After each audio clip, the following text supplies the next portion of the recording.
जरा सोचिए, ज्ञान का एक ऐसा सूरज जिसे बुझाने की हर मुमकिन कोशिश की गई, लेकिन उसकी रोशनी राख से निकलकर पूरी दुनिया में फैल गई। ये कहानी है नालंदा की। सिर्फ खंडरों की नहीं, बल्कि एक ऐसे आइडिया की जो जला तो पर बुझा नहीं। कल्पना कीजिए, एक ऐसी यूनिवर्सिटी जो 800 साल से दुनिया को रोशन कर रही थी, और फिर बस कुछ ही दिनों के अंदर सब कुछ धधकती आग की लपटों में समा गया। ये नालंदा के शरीर का अंत जरूर था, पर उसकी आत्मा का नहीं। और यहीं से कहानी में एक बहुत ही गजब का मोड़ आता है। क्या ऐसा हो सकता है कि इसका विनाश ही असल में इसके बचने की वजह बन गया? चलिए आज इसी पहेली को समझने की कोशिश करते हैं। तो इस विनाश की कहानी पर आने से पहले यह समझना जरूरी है कि आखिर नालंदा था क्या। यह सिर्फ कोई मठ या मंदिर नहीं था, नहीं, ये प्राचीन दुनिया की एक इंटेलेक्चुअल सुपर पावर था। कह सकते हैं उस जमाने का हार्वर्ड। 800 साल, जरा इस नंबर पर गौर कीजिए। 800 साल तक लगातार। आज दुनिया की सबसे पुरानी यूनिवर्सिटीज भी इसके आगे कहीं नहीं टिकती। तो जाहिर है नालंदा सिर्फ ईंट पत्थर की इमारतें नहीं थी, ये एक जीती जागती परंपरा थी। और हां, ये कोई छोटा मोटा स्कूल नहीं था। सोचकर देखिए, उस जमाने में जब आना जाना कितना मुश्किल होता होगा, तब भी कोरिया, पर्शिया, यहां तक कि टर्की से 10,000 से ज्यादा स्टूडेंट्स यहां पढ़ने आते थे। मतलब ये दुनिया की पहली सही मायनों में एक ग्लोबल यूनिवर्सिटी थी। और इन 10,000 स्टूडेंट्स को पढ़ाने के लिए कितने टीचर्स थे? 2,000। ये स्केल आज की बड़ी बड़ी यूनिवर्सिटीज को टक्कर देता है। इससे अंदाजा लगता है कि नालंदा कितना विशाल रहा होगा। नालंदा को महाविहार कहा जाता था, यानी एक ग्रेट मॉनेस्ट्री। पर यह सिर्फ पूजा पाठ की जगह नहीं थी, ये एक पूरा वेल ऑर्गेनाइज्ड कैंपस था, जहां स्टूडेंट्स और टीचर्स साथ रहते थे, पढ़ते थे और सबसे जरूरी बहस करते थे। और पता है, यही मॉडल आगे चलकर दुनिया की पहली इंटरनेशनल यूनिवर्सिटीज के लिए एक ब्लूप्रिंट बना। लेकिन नालंदा की सबसे क्रांतिकारी, सबसे कमाल की बात थी वहां का एडमिशन प्रोसेस।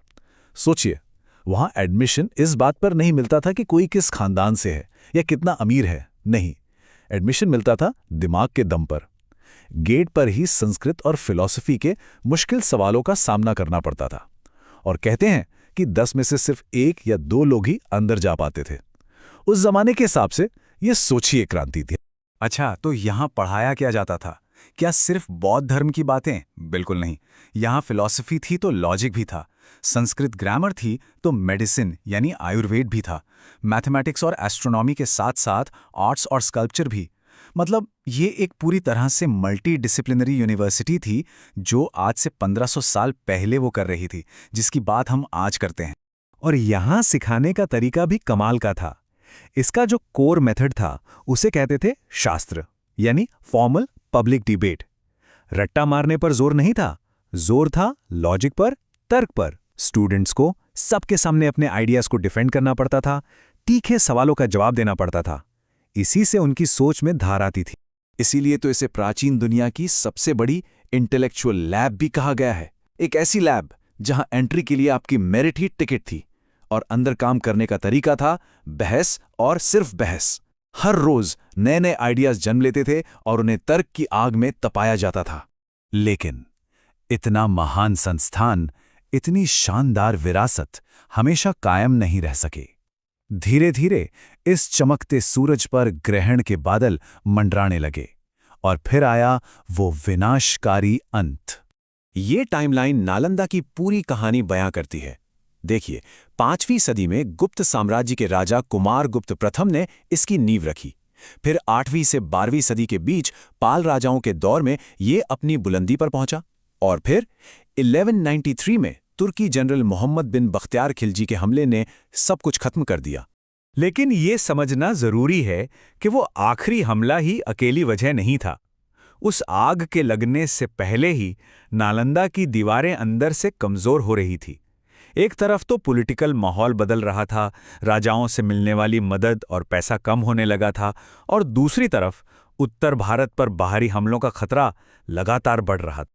और अब आता है कहानी का सबसे हैरान करने वाला हिस्सा, वो पैराडॉक्स, वो विरोधाभास जो नालंदा को अमर बना गया। हमलावर आए थे इसे मिटाने, पर अनजाने में वो इसे हमेशा के लिए जिंदा कर गए। यही है नालंदा पैराडॉक्स।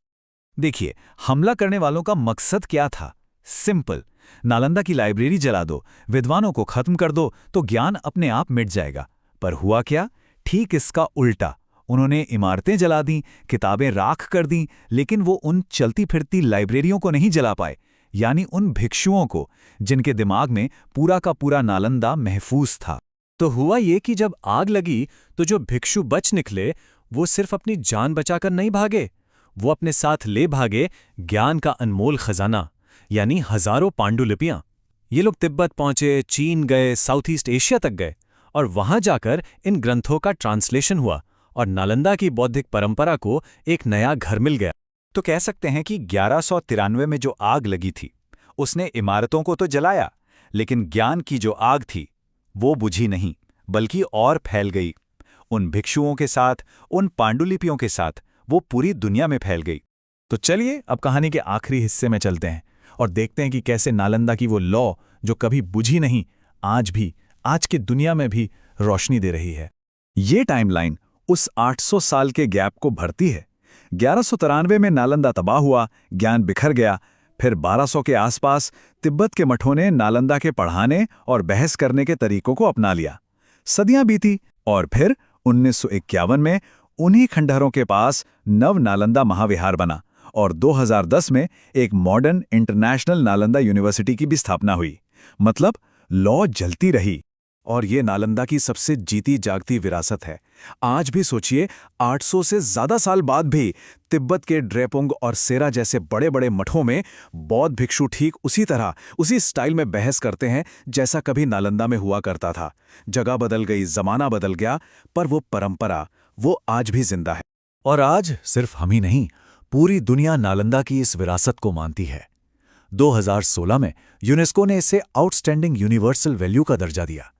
ये एक तरह से इस बात पर मुहर है कि नालंदा सिर्फ भारत की नहीं, बल्कि पूरी इंसानियत की धरोहर है। तो अंत में बस यही एक सवाल रह जाता है, क्या किसी आइडिया को, किसी विचार को सच में तबाह किया जा सकता है अगर उसे बस एक नया घर मिल जाए? नालंदा की कहानी तो यही सिखाती है कि आप इमारतें जला सकते हैं, किताबें जला सकते हैं, पर ज्ञान को नहीं जला सकते, क्योंकि ज्ञान वो कागज पर नहीं, वो इंसानों के दिमाग में और उनकी परंपराओं में जिंदा रहता है।